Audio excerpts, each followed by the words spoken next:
Good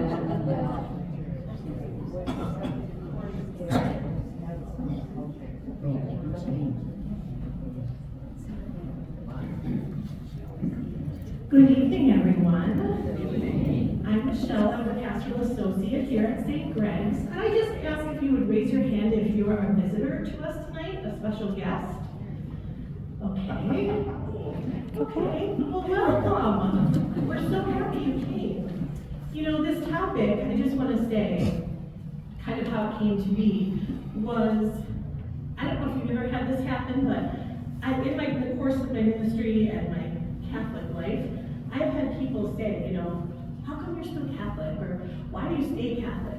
Anytime anything bad happens, that's the first thing that people ask me. And I've had to search my heart over the years about that question and what it means and why. What is my answer? And it is the Eucharist. And I think for many of you that might be the case as well. I could never be away from the Eucharist. So this topic, I think, is very appropriate for this year of Eucharistic revival in our Archdiocese. And it's just appropriate to renew our appreciation for what it means to receive Jesus every week. How blessed are we to be able to do that. So our speaker tonight is not new to us. He's like an old friend at this point. His name is Al McCulley. A long time friend, not old. We went over this. He is currently doing ministry at St. Charles in Heartland. St. Anthony on the Lake. St. Anthony on the Lake, sorry. And we're so blessed to have him. He did our mural presentation, if you were here for that. So I don't think I'm going to say anything else, because he's going to do a little intro too. But thank you for being with us, Al, and please welcome him. Thank you, Michelle. Hello, everyone. Can you hear me okay with the microphone? Yeah, good. All right. Well, welcome. This is great to see so many of you here. I'm going to say at the outset, I'm very passionate about this subject. I'm kind of glad how Michelle started this. The older I get, the more I appreciate the Eucharist, the more I appreciate coming to Mass. So if I come across as sounding preachy tonight, I hope I don't, but if I do, just please see that through the lens of, well, that guy really likes this stuff, okay? Because that's really where it's coming from. It's coming from a heart of loving this and loving this aspect of our church. And you know, it's really unfortunate because I don't think a lot of people understand the real presence.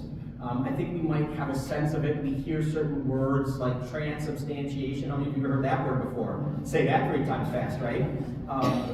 We'll talk about that a little bit tonight, that word, but it's really not an easy thing to explain because ultimately it's an aspect of faith. It's a mystery. And but I'm going to try my best through a lot of different layers to explain the Eucharist. But first, I kind of want to take you back a little bit. Do you remember how important or how much the word virtual was used back when COVID was all the rage? Virtual everything. How many of you ever took part in a virtual meeting like Zoom or anything? Keep your hands up if you ever did that and you had like pajama bottoms on. You know what I'm talking about? I did that more than once, where I would have Crocs and sweats on and then a nice jacket and everything else. I was going to do that tonight to model it for you, to remind you, but no. When you think of the word virtual, back in COVID, it's really not the same as. Virtual means it is kind of like that. It's not really that. It's potentially, it's almost, but that's not what the Eucharist is. And I think if you remember back to COVID time, we had to socially distance and we had to keep away from people. Do you remember that? So this picture is my wife. She's the one on the left. Just wanted to make sure you're paying attention. And that's our granddaughter, who's 2.5. And I know what you're all thinking. You're thinking, no way is this guy old enough to be a grandpa. And I appreciate you thinking that. Thank you. But this is our granddaughter. Our daughter and her husband and her daughter live in Fond du Lac, about an hour and 15 minutes north of us. So we don't get to see her a lot, our granddaughter. And we do this FaceTime thing. We do the virtual thing with her at least once a week, sometimes twice. It's just not the same. How many of you have a child, a grandchild, a long-distance relationship, something that you virtually should have a presence with, but not in person? Do you ever do this? Is it the same? There's nothing that can beat when she's on our lap when she's playing with us, when we can touch her, and she can touch us, and we can hear her. Something about the physical presence is really powerful. I mean, thank God we have the technology where we can at least see each other and talk. That's great, but it doesn't cut it like seeing her in person. And that's kind of an analogy with the Eucharist. Our Lord loves us so much that he doesn't want to just be there kind of virtually, but he wants to be with us in a very physical, in a very real way. And that's what we get to celebrate every time we celebrate the Eucharist. Father Adam Noah said God did not come to us virtually, he came to us and he continues to come to us in the flesh. So I'm going to ask you a question. Have you seen God's presence anywhere in your life recently? Think about this just when you quiet your mind for a little bit. Have you seen the presence of God clearly recently? And if you did, what did you learn from that moment? Just take a few seconds to think about that in your mind.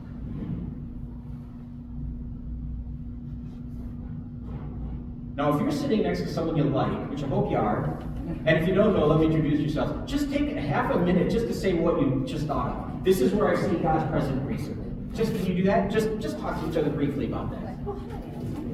30 seconds, 60 seconds.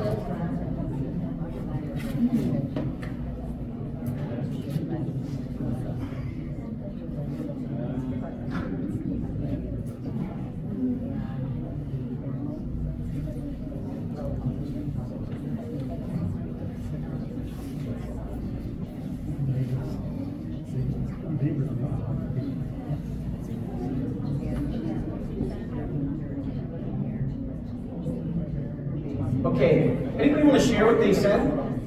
Where you've seen the presence of God recently? Anybody want to share what they just talked about? It just takes one to start. The people at St. Vincent de Paul. The people at St. Vincent de Paul. You help out there, sir? Great. So you see that in the actions of the people who are serving at St. Vincent de Paul. Great. Anybody else? Yes? A student I've been praying for, and I can't tell her that I'm praying for her, and she just happened to show up in my office. Oh, okay. Good. Nice. Yeah. Anybody else? Yes, please. My grandson who was recently born, just to see new life. Yeah, new life. Yeah, it's interesting. I'm kind of spoiler alert here, but isn't it interesting that we see the presence of God? I would suggest we see the presence of God most notably at births and at deaths. Would you agree with that? It's interesting. I don't know if you know, what about nature? Oh, yeah. I don't know if you're, my wife and I and our 3 kids, we would go, they're all older now, but we would go camping every summer for long trips of camping. And I can't tell you how many times we would see or feel God's presence in nature. You know, a beautiful fall day, a winding road, like up in Door County, even rainfall. Especially if my dad used to say, my dad passed away 4 years ago, but my dad used to say, when it would rain and we'd complain, he'd say, can't complain, it makes the golf courses green. So, you know, it's an attitude, right? To see God's presence in that. You know, a sunrise or a sunset over a field, especially like at Thanksgiving time. How about this? Have you ever heard about this? Like you see a cardinal after a loved one passes away? Yeah. Where we live, I live in Greendale, and we live close to Scout Lake Park, and so every now and then we'll see deer amble across our backyard, and my wife's convinced it's her dad or one of my parents, the 3 of them have passed away. And it's interesting how many times it'll happen when we feel like we need it the most, you know? People call those God winks, or they call them, you know, shoulder taps, whatever. I call it Holy Spirit stuff, but I think it's interesting when you think about that. How about a starry night? Yeah. Especially, like I said, if you go camping and you look up and you're away from the city lights, everything is just so much more vibrant. You know, sunsets, sunrises. There's something about water, the calming, the rhythmic nature of water. You can feel God's presence in these moments. And like I said, at birth, you had just said, ma'am, you just said that about the birth you just witnessed or just experienced, and deaths. You know, this is a picture that was taken and won the Pulitzer Prize at the Oklahoma City bombing. And that firefighter took this child out of the building. It was in 1995, if you don't remember that. And he took her. There were several different ambulances lined up, and every ambulance he went to was filled. And so he had to keep holding her. She eventually passed away.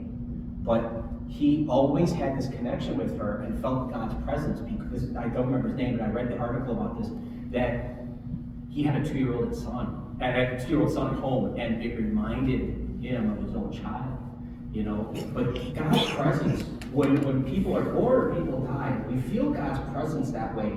And I think those human experiences and those nature moments that we experience God, those are real and they're tangible, and I'm not trying to downplay them, but I would suggest that they're really just fingerprints of God. They're not the whole of God. I see God virtually through a Zoom meeting, but not the full experience, not the full entirety of his real presence that we get in the Eucharist. Which is, have you heard this before, that the Eucharist is the source and summit of our faith? Have you heard this before? So think about that. This comes from the Second Vatican Council. The source, it's the source of, so everything that we believe stems from this. And it's the summit. It's the highest point. There's nothing bigger than this, nothing more important than this. So it's the totality of what we believe. Everything that we do as Catholics, you can bring back to that point of the Eucharist. And so when we talk about the real presence, what we mean is the body, blood, soul, and divinity of Jesus. And it's really kind of tricky because if you go to communion, it doesn't look like anything like that. It looks like a wafer, and it tastes like wine. And we're going to talk about that as we go on a little bit. Part of the reason we're doing this talk, and part of the reason we're doing this not just as an archdiocese, but a country, this Eucharistic revival, is in 2019 there was a Pew Research study, and maybe you've heard of this, maybe you haven't, that two-thirds of American Catholics either don't know, understand, or don't believe in the real presence of the Eucharist. 1/3 of Catholics in the United States only believe that when they go to communion, they're receiving the body, blood, soul, and divinity of Christ. And so the bishop said, this is a problem. You know whose fault that is? That's my fault as a catechist. That's everybody's fault for not talking about this as an important thing. If it is indeed the source and the summit of our faith, we've got to be talking about this more. We've got, and people, if they have questions, they should feel free to ask them and say, well, I don't understand this. Can you explain it? And so we have this study that's pretty damning. And it has really encouraged us as a church, I think, to talk more about the Eucharist. And so, for my part, I work in ministry as an adult minister at St. Anthony on the Lake for 5 years. It's my 5th year. I taught in high school for 24 years, at Pius High School for 24 years prior to that. And it's one of those things where I do a lot of talks like this about the Eucharist just because it's that important. I don't know if you can see this or not. Can you see that? Isn't that a powerful image? It's almost as if we want to be in a virtual world instead of the real presence of Christ. I'm not saying anything bad about phones. I have a phone. I use it a lot, probably more than I should. But the reality is, is that enough for us? I hope not. I hope we want more. I hope we want to experience Christ in a deeper way. So, have you seen this before? This picture, this painting, Michelangelo, Sistine Chapel. Anybody seen it in person, been to Rome? It's beautiful, isn't it? Yeah. What's intriguing to me about this painting, it's always been intriguing to me about this painting, is that gap between God and us, humans, we humans. What is the gap? What fills the gap? You could say that gap between God and humans was created because of sin, but what fills it? And I would suggest to you the thing that fills it probably better than anything is the sacraments, and most notably, the Eucharist. That's what fills it. And it's something that we as Catholics really need to embrace and understand, to say that's the thing. That's what closes the gap between us and what bridges the gap between us and God. And so it's important to understand that when we have faith in Christ, that's great, but there's something more than just faith. I love Peter Craig says this: faith in Christ is an open heart are not enough. Just to say I believe is not enough. It's like saying I'm hungry and I'm going to open my mouth, but I'm not going to eat. I'm hungry, I have faith that something's going to come into it, but if I don't do anything, there's got to be something more. And so we have to be able to eat. And that's that real presence. That's where the Eucharist comes in. All right. Pop culture reference. Have you seen the movie Shrek? Or heard of it? There's the very first Shrek. It's a cartoon movie if you haven't seen it. There's a point where the ogre on the right is talking to the donkey. He's trying to explain himself, and he says, ogres have layers. Meaning, basically, and then he says onions have layers. He's using the onion as a metaphor. If you ever peel an onion, it's got layers, right? And he says ogres are like that. He's trying to get the donkey to understand him. I would suggest to you that understanding the Eucharist is the same way. There are layers to understanding. It's not just one thing. There's multiple layers to understanding the Eucharist. And so what I want to do is unpack those layers one at a time. That make sense? The good news is, unlike onions, you won't cry at the end. So we're gonna have at this. The first one is the communal nature of the real presence. What do I mean by that? Do you ever notice the way this church is situated? That it's in a semicircle? It's kind of like you're forced to look at each other. And that's a good thing because we're reminded that the presence of Christ is with us. It's not just in the presider and at the table, certainly it is, and in the word that we hear at the ambo proclaim, but it's also in the people of God, the gathered people. That's why on high special masses like Holy Thursday, the priest or the deacon will incense us. Remember the vows, and we all do that, you know? He incenses us as well, not just the altar and the ambo and the presider, but also us. We are the presence of God. So there's a communal presence to Eucharist, okay? This is a picture of my church where I go, St. Anthony, same thing. That semicircle, you're kind of forced to look at each other. And if you're like me, sometimes I'll say, oh, I can't believe she's wearing a bathroom mask. No, he shouldn't be. That's not good. But we do, we're human. But that's very important to recognize the presence of God in each other. And this is a long quote, but I think it's really important. The Eucharist is the ultimate participation in something greater than myself. And the fact that it requires participation reminds me that as much as I'd like to, I can't walk this spiritual path alone. You and I are necessarily connected to each other. That's just the way it is. Whether you like everybody at church or not, we are connected. This is a communal proposition. It's not just about me and my piety and you and yours and we go our separate ways. We're necessarily connected. And this is symbolized at Mass in a very profound way at this time. What is this? The sign of peace, right? The sign of peace. And when we offer people, especially people we don't know, when we offer somebody a sign of peace, it's a sign of unity for sure, but it's also meant to make us understand that we're part of something bigger, something beyond ourselves. If you think about the word companion, it comes from two words, com meaning with, and pan meaning bread. So a companion, someone you walk with, someone you travel with, someone you come to Mass with, even if we only see them once a week, they're your companion. They're basically somebody who breaks bread with you. So I'll ask you, if you have relatives or friends, company over at your house, what room do people congregate in the most? The kitchen. Why? It's because that's where the bread is, right? My mom would always say, get out of the kitchen, I can't get out, go, you know, I vacuum, go out there, you know, whatever. But people want to go where the food is, right? And that's why one of the reasons we come to Mass. Communal. Does that make sense? Okay. Let's go to a deeper layer of Eucharist. That is metaphorical. So this is where a lot of Christian denominations will stop their understanding of Eucharist, just at the symbolic. Okay? There are symbols associated with all 7 sacraments. And I didn't go through them. You would name them. There's water for baptism, right? There's, for Eucharist, what are the 2 symbols that we think of mainly? What 2 foods? Bread and wine, right? And so there's symbols. And it doesn't just stop there, but it is a reality, so we need to talk about it. There is symbolic importance to the Eucharist. In John's Gospel, Jesus says, unless a grain of wheat falls and dies, it can't have new life.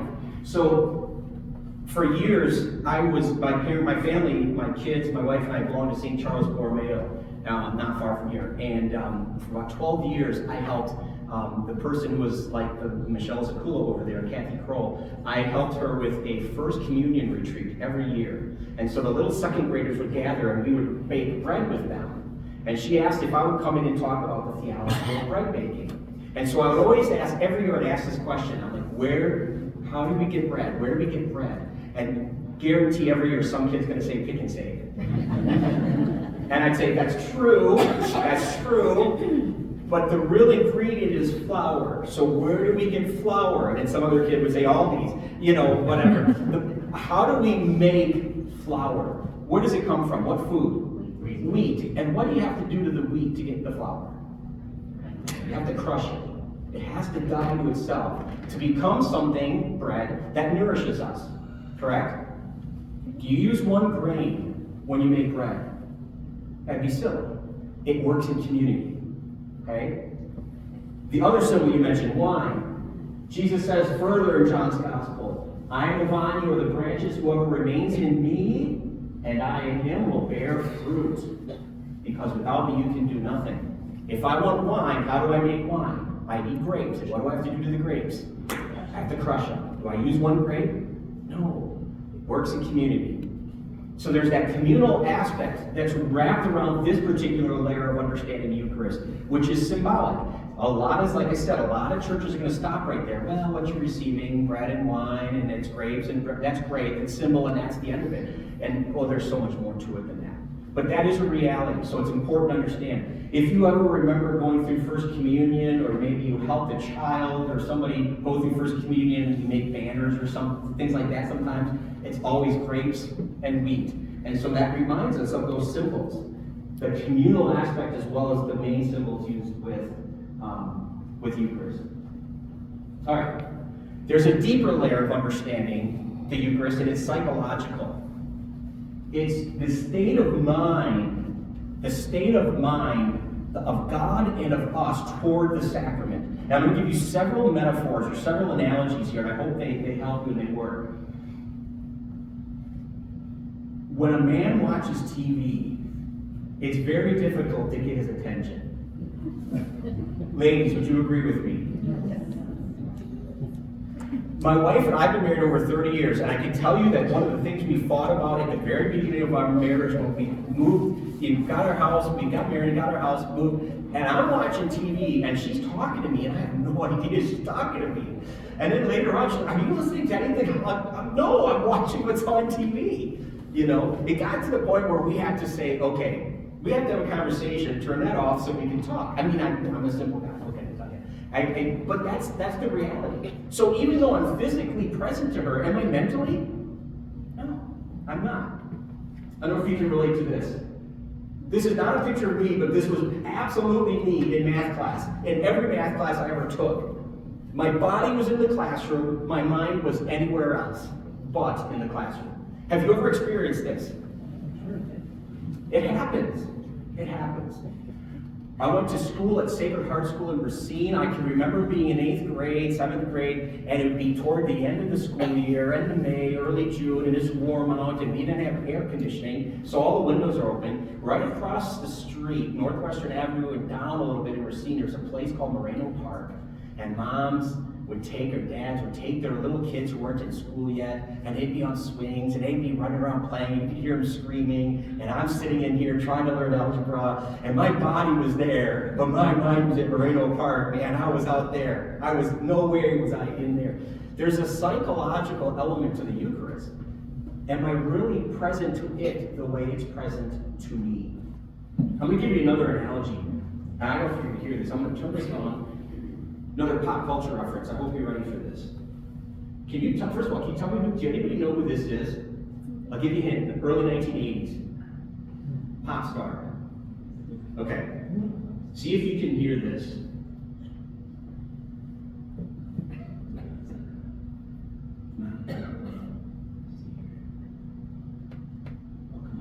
No, it's not. The volume's not going up. Okay, I'm just going to cut to the chase. There was a song, I had it, but it's not working, so that's okay. That's my, now it is. For some reason my volume's not turning up. That's okay. In 1983, there was a song called Total Eclipse of the Heart. Have you heard of it before? Some of you have. If you haven't, that's okay. It doesn't matter. It starts out with some piano notes, okay? And it was this ballady kind of a song in the 1980s. Now, I'm in high school in the 1980s. And in 1983, this comes out. It's a #1 hit. It's a huge hit. It's played all the time. I'm my junior year in high school, and I just started dating this girl named Therese. I'm not going to tell you her last name because I want to protect the innocent. And it was our first date, and I remember really liking her, and I had the sense that she really liked me. And we went to a movie or did something. I really don't know what we did our first date. But we were driving about 10:30. I'm driving her home. And we're going, this is in Racine, we're driving past Kohl's department store, which is now closed, but in the parking lot, they've got the lights on still, right? And as we're driving by, the radio's on, and that song starts playing. I hear the first few notes, and I know it's a slow song. I know the song well. I know she probably knows it. So I said, in my mind, like, I got an idea. So I quick turn my blinker, and I go into Kohl's parking lot, and she's like, what's going on? I'm like, I love this song. She goes, yeah, I do too, but what's going on? I said, will you dance with me? Fortunately, she could have done one of two things there. Take me home, you're nuts. Or she could have said, oh, and she said, oh. So I got out, but in front of it, so right in our headlights of the car, turned up the music, we were slow dancing to this song. Okay? Now, we didn't stay dating for a long time. That's fine. She wondered away, I wouldn't mind, whatever the case is. I haven't seen her in decades. I really haven't. Okay, this was 40 years ago, 1983, do the math. I'm not good at math, I told you that. How many years ago was that? 41 years ago, so that tells you how old I am, okay? But the point of the matter is, I could be anywhere now, and I hear the first few notes of that song, and I'm back. Do you have a song that you hear just a few notes, and I remember when? Yeah. That's kind of, this is what I'm talking about, this symbolic, this metaphorical, not symbolic, this metaphorical connection to the Eucharist. There's a deeper connection than just symbol or just talking about it. It's this mind thing. My mind wants so badly to believe that Christ is present to me in this wafer. I so badly want to believe that that's what I'm thinking about. And it's still, that's not even the depth of it all. We still have a deeper layer to go into understanding the Eucharist. All right. Now we're going to get to the brass tacks here. The physical nature of the Eucharist. And as I put up here, this is a state of being that transcends anything that we can understand in our physical realm. This is a very difficult thing to explain. But we believe that when the Mass is being said and the prayer over the bread and the wine is invoked by the priest, what happens is that it becomes the body, blood, soul, and divinity of Jesus. It's a physical thing. And so I'm telling you way more about my life than you need to know. But I think this is the best analogy I can come up with to explain the physical presence. When I was in 8th grade at Sacred Heart in Racine, we had a basketball tournament. Now it's different now. Now everybody has tournaments. But back then there were very few. And you started basketball in 5th grade. And the same guys who were in the 5th grade, 6th grade, 7th grade, 8th grade. Sacred Heart every year had an 8th grade basketball tournament for boys and girls. And from 5th grade on, you're looking forward to that. You just can't wait to be in 8th grade to be in that tournament. Because it's your hosting tournament. Now, we have a small gym at Sacred Heart in Racine. So they would bring in the scoreboard, because we didn't have one. They had to rent it out for the tournament. That buzzer, the worst sound in the history of humankind. You know what I'm talking about? Terrible sound. But they would have to bring all that in. And everybody in the parish, they sold like little ads in the booklet that they had the program and all. They went all out for this thing, okay? So this is a picture of the 7th and 8th grade teams combined because, we didn't do separate teams at that time. There you go. That's me right there. Can you see that?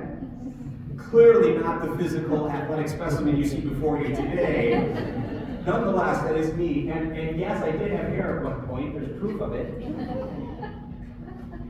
So I stunk at basketball. I was probably better in math than I was in basketball, okay? So, true story. Never played, rarely played. Garbage time is when I played. And our team wasn't very good. But for 4 years, I would sit the bench, basically. And I very rarely got in. So we get to the tournament.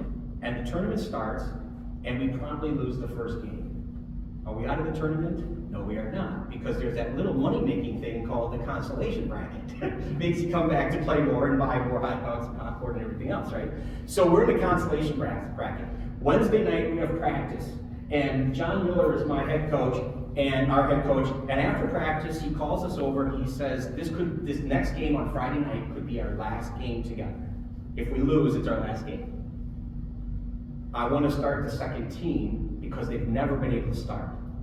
And it's our home tournament, that way they'll be able to hear their names be called, they get to go out to the, 5-0, 8th grader, and so you get to have your name, your family can hear it, and all that kind of stuff. I am jacked. I am so excited about this. So my mom takes me up from practice, I'm going home, and I'm telling her how excited I am. My dad worked 2 jobs, so my mom could stay at home. 6 kids. I'm the youngest of 6 kids. 6 kids in 7 years my parents had. So I'm the youngest kid, And I'm telling my mom, when Dad comes home, can I stay up and tell him that I get a start? Because he didn't get home until probably 9:15 usually. And she said, yeah, you can stay up this one time to tell him. So Dad comes home, I say, Dad, guess what? I get a start in the tournament. They're going to call my name Friday night, 5, 6 o'clock, whatever time it was. He said, son, I can't be there. I got to work. And I knew this because he worked every weekday and night until about 9:15 when he got home. But he said to me, I'll pray for you. My mom and dad are the most religious people I've ever met in my life. So when my dad says he's going to pray for me, I believe him. I absolutely believe him. He is going to take the time to psychologically want to be with me, even though he is physically somewhere else. He is going to want to be with me, and he is going to offer prayers on my behalf. That's pretty cool, isn't it? True story. Friday night comes, we're doing our layups and our warm-ups. Who walks in the gym? My dad. No idea what he did. No idea what he sacrificed. No idea how he was able to swing it with his boss. But somehow he got off work early. He paid his $2 to come in to watch his son. Because he wanted to be what? Physically present to me.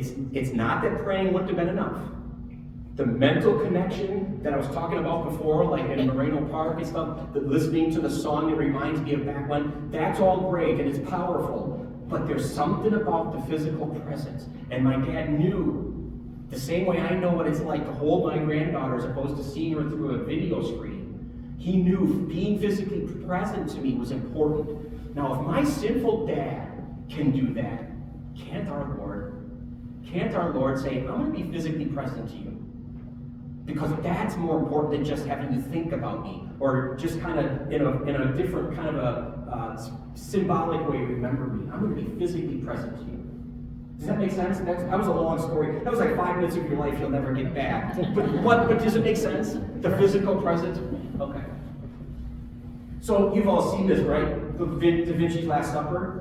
What Jesus doesn't say, and by the way, this is, in all these different places, in Matthew, Mark, Luke, in 1 Corinthians, St. Paul says it, they recount the Last Supper. And every time we come to Mass, we hear some semblance of these words. The priest will tell us some of these words. And he'll say the words I have in yellow, this is my body, this is my blood. You know what he doesn't say? What Jesus doesn't say? He doesn't say, this bread is my body, this wine is my blood. He says, this is. There's no mistaking here what Jesus is claiming in the scriptures. And that is the segue to our big 25-cent word, transubstantiation. Transubstantiation was coined by a guy named Thomas Aquinas in the 13th century, and the Catholic Church has adopted it. It's a very important word because it means that the substance of the bread and the wine have been changed throughout to become something different, in essence. And Aquinas used two terms that we kind of think of differently today, if I say them. The first word is accidents. When I say accident, what do you think of? Oops, a fender bender, whatever.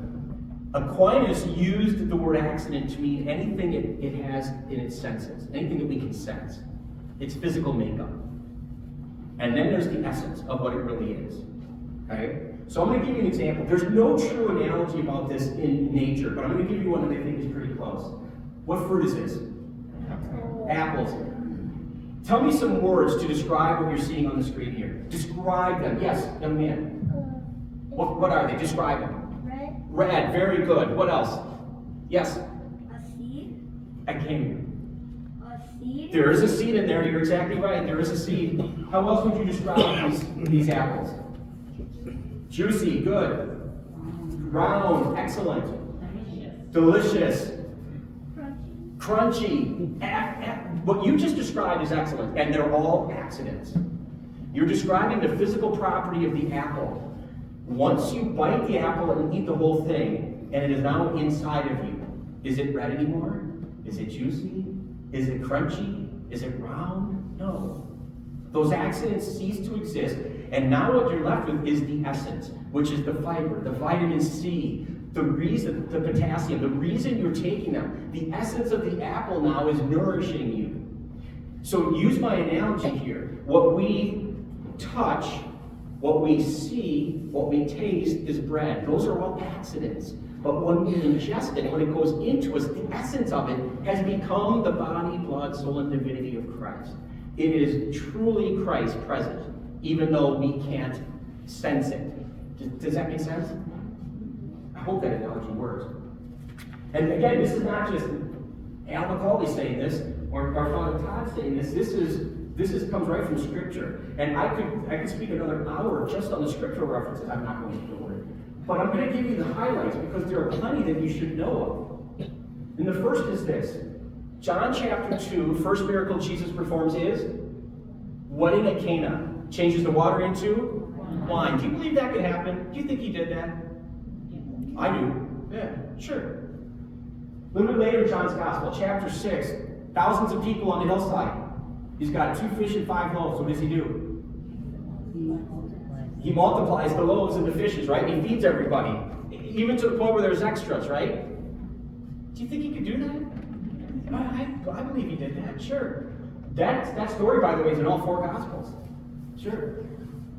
And then later in chapter 6 of John's Gospel, same chapter 6, Jesus at night goes to his apostles who are on a boat in the Sea of Galilee, and he walks on water. You've heard of this? You think he could do that? Yeah. Let's look at those 3 stories in composite. Jesus changed the substance of water and wine. He changed the substance of bread to multiply it. And he changed the substance of his body to walk across water. All physical realities that you and I could not do. They're all mysteries. We don't know how he did it, but he did all 3 and we believe them. If he could change the substance of water and wine and bread in his own body then, could he not still do it today? I would suggest that he still does it today. Every time we go to Mass.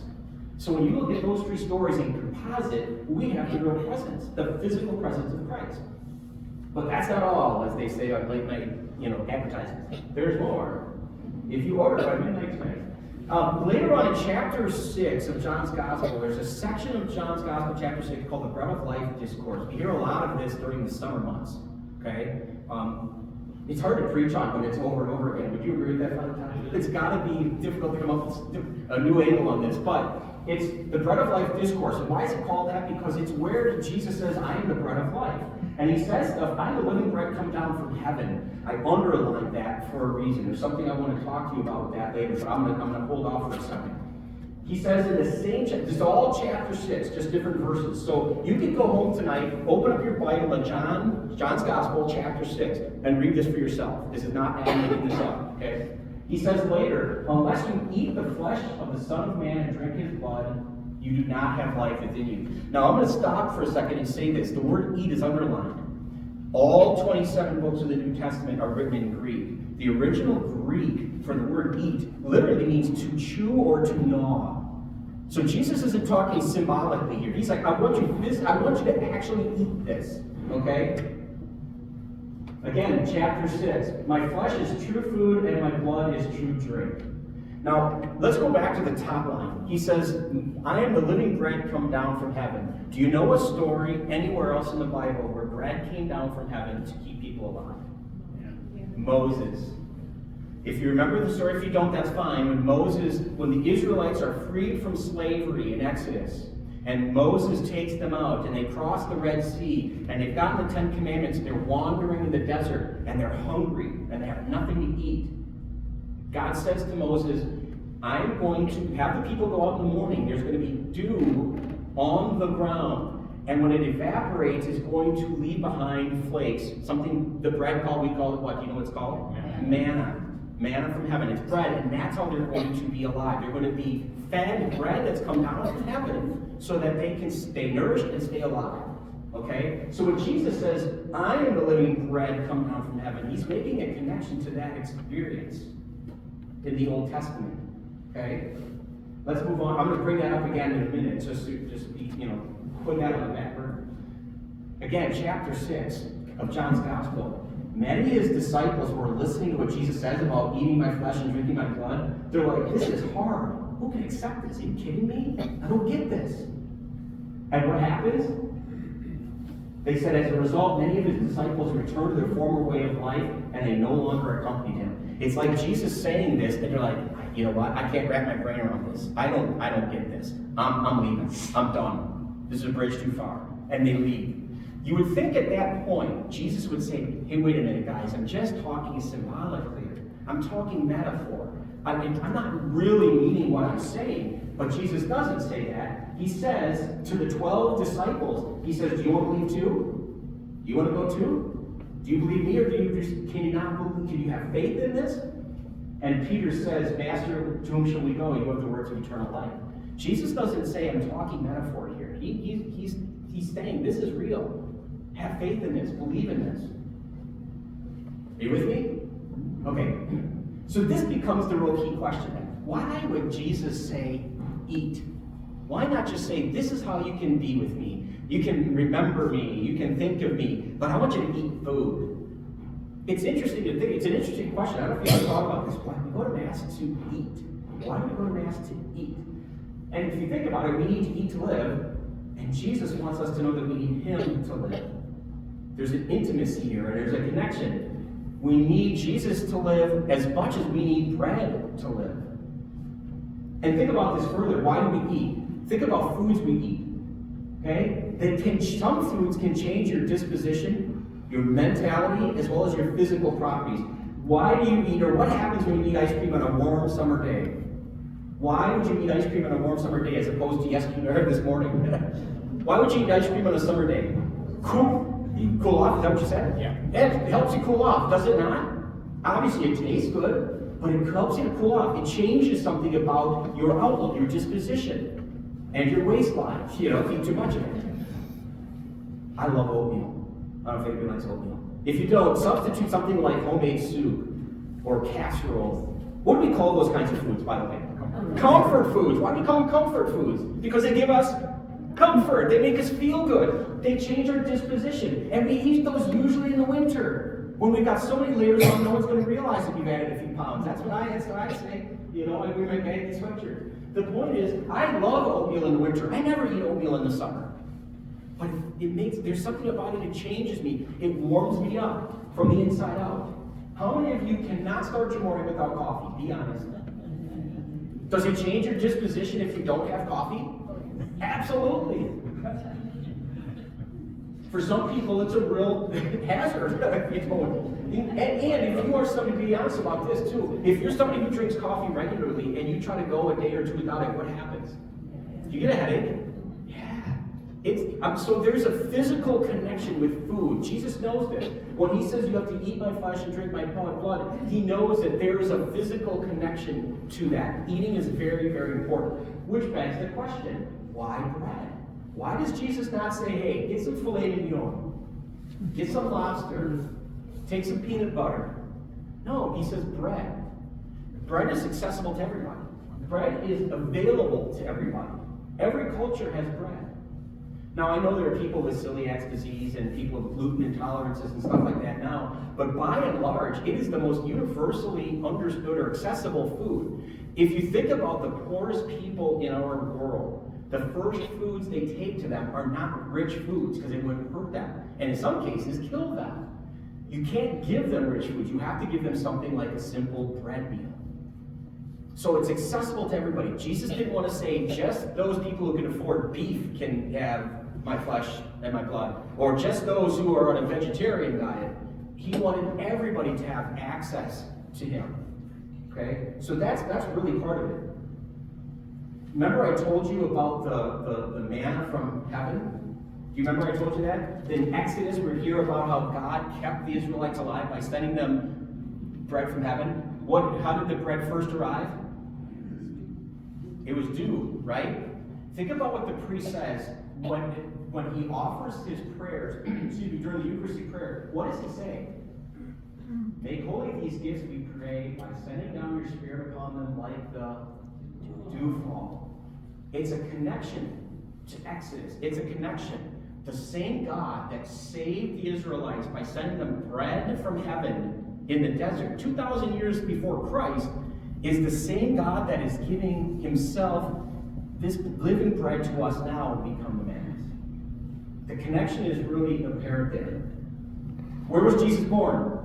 What city? Bethlehem. Bethlehem literally means house of bread. He's born in a city that's pretty much advertising what he's going to be for us in the Eucharist. He's born in the house of bread. And what's further is, what is a manger used for? He's laid in a manger. What is a manger used for? It's a feeding trough. Animals feed out of it. So the whole idea of feeding is really important. Now, this is an important thing. When we go to Mass, we rightly connect Jesus' death and resurrection to the Eucharist. But we don't often connect his birth. And I would suggest we need to start doing that. I want to tell you a little story here.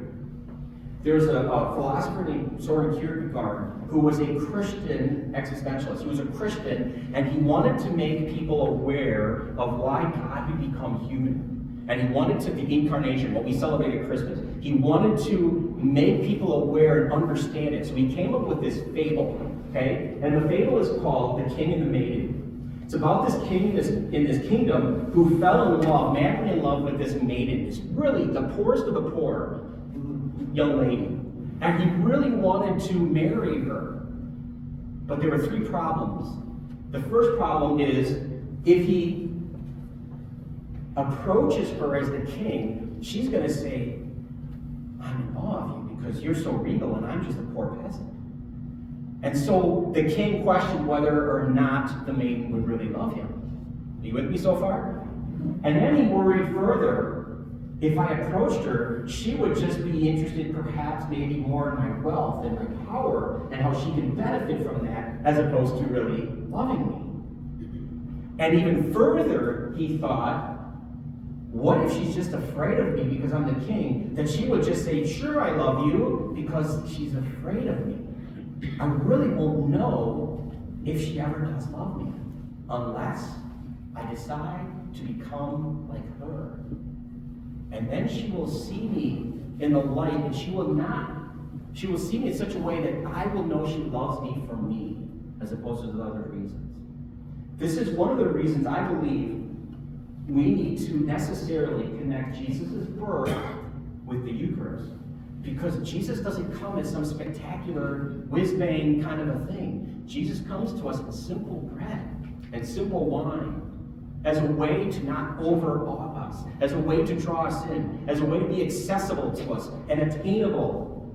I think that's, to me, it's brilliant to think about it that way. Christmas, I love Christmas too, but that's to keep that in mind, not just his death and resurrection, but also the incarnation. And why does he do this? God gives gifts, not wages. Do you know what that means? It means we can't earn it.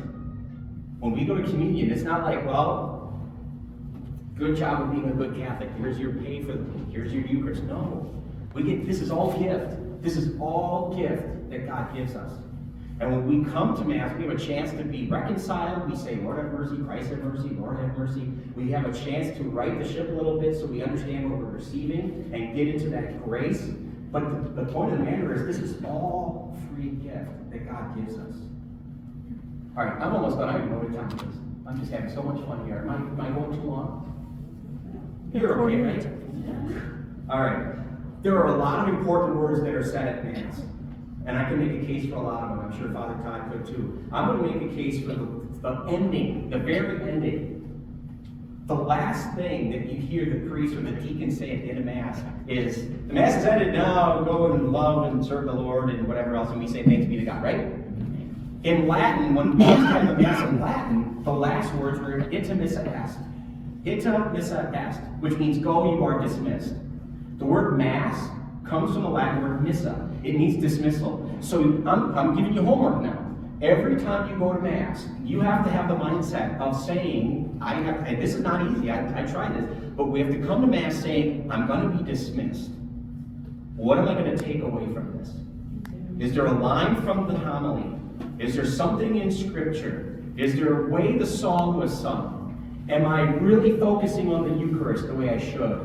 Am I being part of the community? I have to do something about this because I'm going to be dismissed. And I might not come back to this space for a week, but you know what? The next 6 days I'm going to be out there. I got to live this now. Those are my marching orders. I'm going to be dismissed. Think about it this way. The most important aspect of any gathering is to leave. Think about anybody who's in high school. You're a senior in high school, and you pass all your tests and everything. Do you stay for another 4 years? No, you get the heck out. Because you've done everything, now you gotta move on. Right? When you're done here tonight, you're not gonna stay here and sack out overnight here. You're gonna go, you're gonna leave. When you come to Mass, you're going to be dismissed.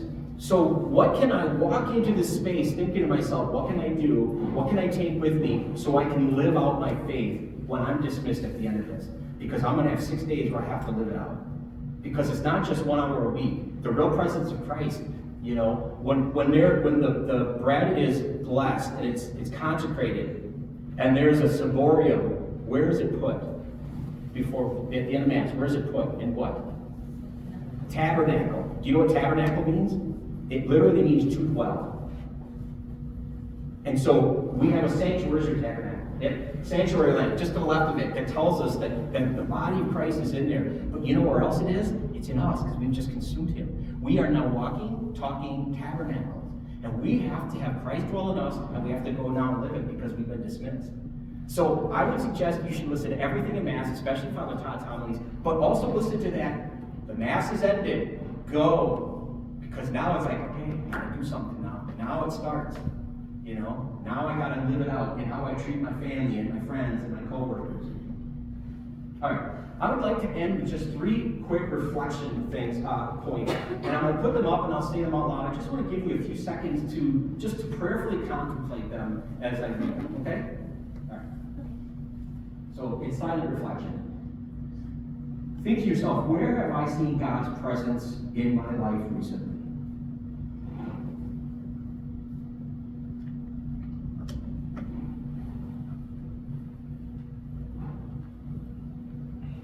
How can I practice being what I receive in the Eucharist?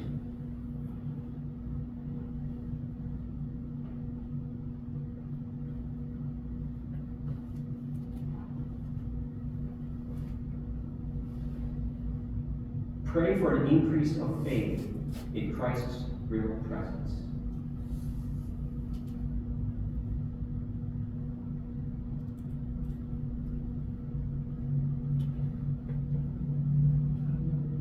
I would say, thanks for coming. I don't know if you have any questions or comments or thoughts about any of this. Does it make sense? Yeah, helpful? Good, good. Any questions? If I don't know the answer, I'll make something up. Okay, I'll for you. Please. There's a book, I think it might have been on the Eucharist, and it was different stories. Okay. One of them was how some scientists looked at a host and they found evidence that it was from a real person, body and blood, in this host. Okay. Do you know about that? I don't know the book you're referring to. I know there is a series of Eucharistic miracles that have been cataloged. Probably the most popular ones that we would know of today are from a guy named Blessed Carlo Acutis, who was a young man who died. He was, I think, 15 back in about 10 years ago or so, and he put together basically nothing short of a small, like, movable museum of Eucharistic miracles. I don't know if that's what you're talking about or not, but. Well, it was an interesting story. Okay. It's Yeah. exciting. Yeah, and you hear about that every now and then where our Eucharist, a host will bleed, or some certain things like that you'll hear. I'm not an expert on the Eucharistic miracles like I probably should be, but I would say I have no problem believing those things. I think God can do what God wants to do, you know what I mean? But I think there are people who don't believe maybe, and that will either bring them to the faith or affirm them deeper in their faith, you know what I mean? So I think for people who already believe this, that might not be necessary, but I think God is always calling us to himself. And that might be the vehicle or the avenue he does that for some people, you know? Yeah. I wouldn't discount it, but I don't know enough about that specific story. But, yeah. Anybody else, any questions or comments? Doesn't it make you want to have Mass? Well, thank you very much for coming. I really appreciate you being here tonight on a weeknight, but thank you very much, and I hope you have a good rest of your life.